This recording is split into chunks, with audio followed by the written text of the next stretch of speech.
जय मल्हार। आज वर्षातील हा पहिला सण आहे आणि या सणाला आम्ही मराठी भाषेमध्ये आखाडी म्हणतो आणि संस्कृतीमध्ये याला गुरुपौर्णिमा म्हणल्या जाते।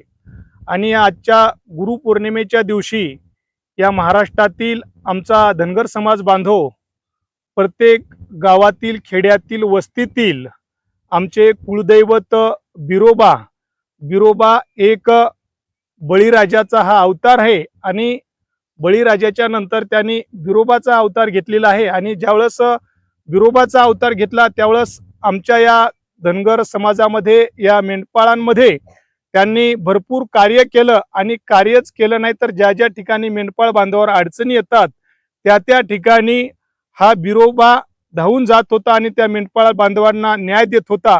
आणि तीच संस्कृती भारतीय संस्कृती नियमाप्रमाणे आम्ही धनगर समाज बांधवांना आजपर्यंत आमची ती कायमस्वरूपी परंपरा या ठिकाणी चालू ठेवलेली आहे। आणि आज गुरुपौर्णिमा या निमित्तानं महाराष्ट्रामध्ये सर्व मेंढपाळ बांधव धनगर समाज बांधव त्या ठिकाणी बिरोबाला मोठ्या श्रद्धेनं त्या ठिकाणी पूजा आरती करून काही ठिकाणी मेंढ्या घेऊन शेळ्या मेंढ्या घेऊन त्या ठिकाणी बिरोबाची पूजा करतात। आणि म्हणून आम्ही देखील सुद्धा या ठिकाणी आज छोट्या छोट्या मुलांनी बिरोबाची आणि बाळूमामाची आरती घेऊन त्या ठिकाणी खऱ्या अर्थानं गुरुपौर्णिमा व आखाडीचा सण या ठिकाणी आम्ही सर्व समाज बांधवांच्या माध्यमातून या ठिकाणी मोठ्या उत्साहाने साजरा करत असतो।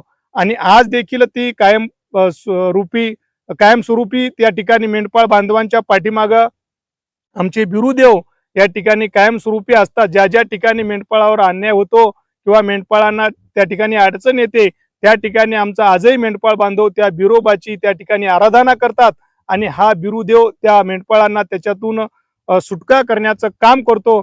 आणि म्हणून असेच बिरुदेवांनी या ठिकाणी सर्व आमच्या समाज बांधवावर लक्ष ठेवावं, मेंढपाळावर लक्ष ठेवावं हीच मी धनगर समाज युवा मल्हार सेना मराठवाडा अध्यक्ष वैजनाथ पावडे या माध्यमातून आम्ही सर्वजण बिरोबाच्या या ठिकाणी नतमस्तक होतो व बिरोबाला साकडं घालतो।